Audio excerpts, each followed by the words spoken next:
Dikisahkan ada seorang tokoh sufi yang terkenal dengan kealimannya.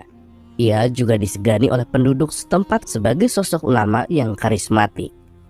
Pada suatu ketika, ia mendengar nama seorang tokoh sufi dari Baghdad yang sering bersikap nyeleneh dan terkadang dianggapnya menyalahi syariat. Tokoh sufi tersebut bernama Abu Nawas. Meskipun demikian, Abu Nawas dianggap masyarakat sebagai tokoh sufi yang tinggi akan ilmu agamanya. Bagaimana mungkin seorang sufi yang tinggi ilmunya sering bersikap nyeleneh dan melanggar syariat? Pikir sang sufi merasa heran.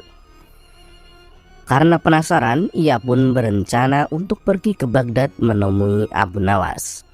Maka pergilah ia ke kota Baghdad dan mencari alamat rumah Abu Nawas.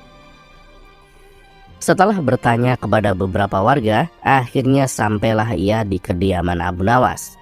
Kebetulan saat itu Abu Nawas tengah duduk santai di depan rumahnya. "Assalamualaikum. Apakah Anda yang bernama Abu Nawas?" tanya sang sufi. "Waalaikumsalam.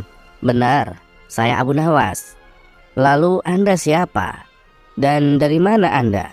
Karena sepertinya Anda bukan orang sini," ujar Abu Nawas. "Saya memang bukan orang sini. Saya musafir dari negeri seberang," balas sang sufi. Abu Nawas pun segera mempersilahkan masuk dan mengajaknya duduk di ruang tamu. "Maaf Tuan, kalau boleh tahu ada keperluan apa Tuan mencariku?" tanya Abu Nawas. "Saya akan bertanya beberapa hal kepada Anda. Apakah Anda keberatan?" kata sang sufi. "Tentu saja tidak. Apa yang ingin Anda tanyakan?" ucap Abu Nawas mempersilahkan. Awalnya sang sufi ini mengajaknya berdiskusi tentang ilmu agama, mulai dari hukum fikih sampai ilmu ketauhidan.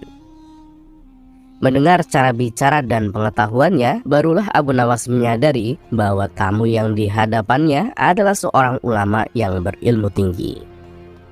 "Wahai Abu Nawas, saya dengar Anda adalah seorang tokoh sufi yang katanya berwawasan luas tentang agama. Tapi saya juga mendengar Anda sering bersikap nyeleneh dan terkadang menyalahi syariat," kata sang sufi. Abu Nawas pun hanya tersenyum mendengar perkataan tamunya tersebut. "Lalu apa yang membuat Anda risau? Bukankah tiap orang berhak dengan pendapatnya?" balas Abu Nawas. "Tentu saja boleh, tapi ada batas-batasnya Abu Nawas. Kalau Anda tidak menguasai suatu perkara, akan lebih bijak bila memilih diam," tutur sang sufi. "Jadi tujuan Anda datang kemari hanya untuk menceramahi dan menegur saya?" tanya Abu Nawas. "Tujuan saya kesini tentu untuk menyambung silaturahmi sesama muslim dan saling mengingatkan manakala saudara muslimnya bersikap salah," jawab sang sufi. "Lalu apa yang akan kau dapatkan dari perbuatanmu itu?" tanya Abu Nawas kembali. "Tentunya ini bernilai ibadah Abu Nawas. Insya Allah dengan banyak ibadah kita akan masuk surga," jawab sang sufi. "Ketahuilah Tuan, Anda tidak akan masuk surga," balas Abu Nawas. "Loh, kenapa kau katakan itu? Bukankah manusia yang rajin beribadah seperti sholat, puasa, dan zikir akan masuk surga?" tanya sang sufi. "Tetapi Tuan tidak akan masuk surga," jawab Abu Nawas enteng. "Kenapa kau berkata demikian?" "Oh iya, saya tahu. Kamu pasti akan berkata bahwa manusia akan masuk surga bukan karena ibadahnya, melainkan karena rahmat dari Allah. Betul kan?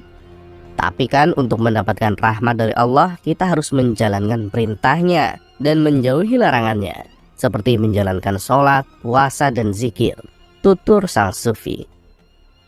"Tidak juga. Itu juga belum membuatmu masuk surga," jawab Abu Nawas.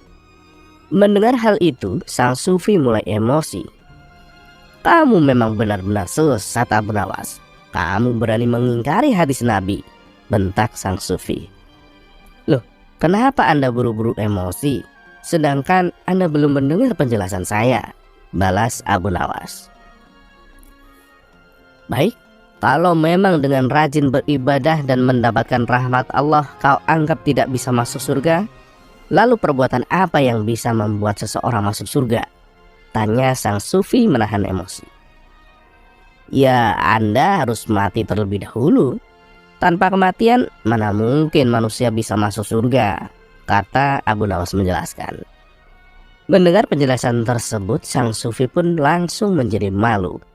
Hal itu sama sekali tak terpikirkan olehnya.